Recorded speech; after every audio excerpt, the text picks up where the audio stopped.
See the way the water just sets right here? Okay, we're not getting drainage. We got slope away from the house. I get that. That meets code. This is outside of the scope what I'm talking about. But if this ground sits here like this and stays wet like this, that can still have a negative effect on your foundation. And then there's these things called West Nile disease. A friend of mine died from that. He was older. He was in Tennessee.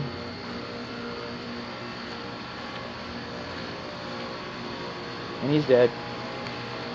Okay, we're going to have two parts here because we've got a dog in the back. The rain gutters do not divert water far enough away from the structure. We've got these things called weep holes around here. Okay, that's home ownership 101. All roofs leak. All walls leak.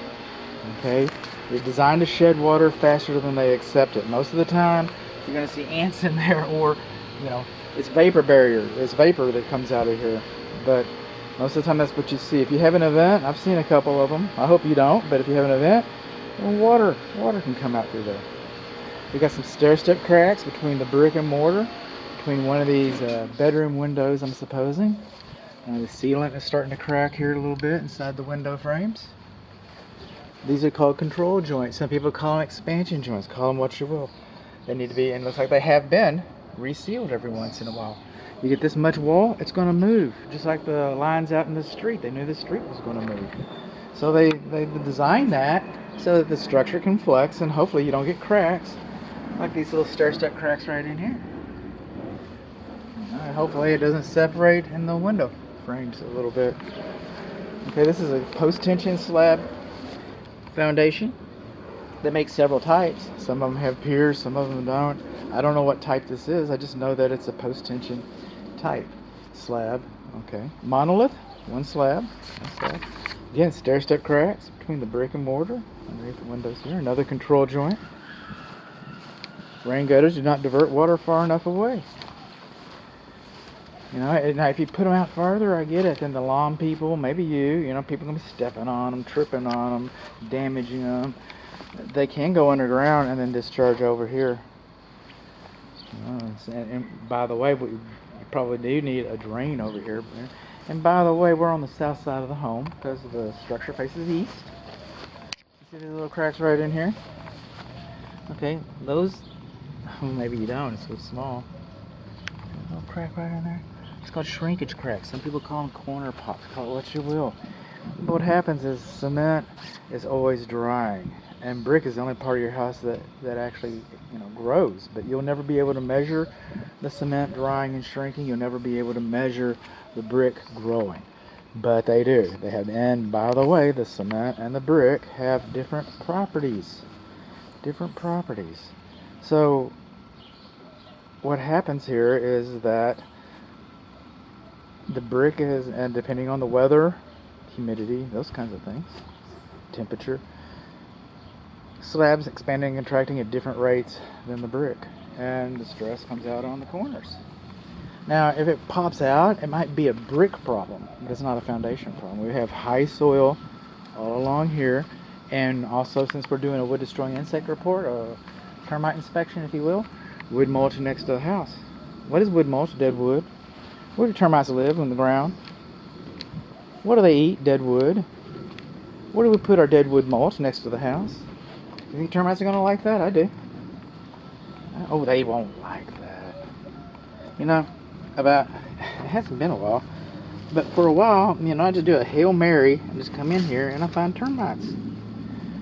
I always try to look, and it's been a while, but for several years, I was finding termites left and right. Coming along here, see this scoring? This home has experienced foundation repair at some point. This receptacle outlet does not have GFCI protection. And the one in the garage, the GFCI doesn't work. And smart money is these are on the same circuit, and fixing the one in the garage would deliver GFCI here. I do not know if the ring conveys with the property, if this device is important to you.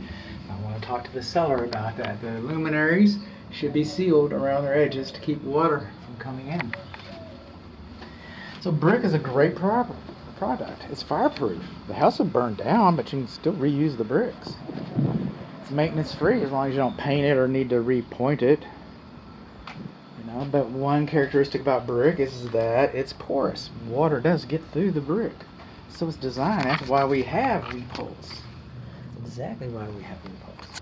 And anytime you have a fenestration, that's a window, French for hole in your wall, or a door, okay? See the weep hole over the lintel? See the weep hole over the lintel? And where we're supposed to have those, just like we're supposed to have them here. You see the weep hole over the front door? I don't see a weep hole up there. How do you fix that? You drill a hole. Really? I used to think that you couldn't do that. You know, I don't know where I got that impression, but I learned I was wrong, and that's all you have to do. You have how about this big old lintel header over your front portico? Do you see a weep hole over there? I don't see a weep hole over there. Moving on along. See the scoring in the garage? That's foundation repair. Now, I'm glad they probably had bugs and rats and stuff, and I know why they put the foam. I know why the foam was put in there. I know why the foam was in. Is that a sponge? Yes, it is. Will that sponge draw water up to the wood? Yes, it will. Will the wood take the water even farther? You know, called capillary action. Learned about it in school with a stick of celery and some blue dye. Sure did.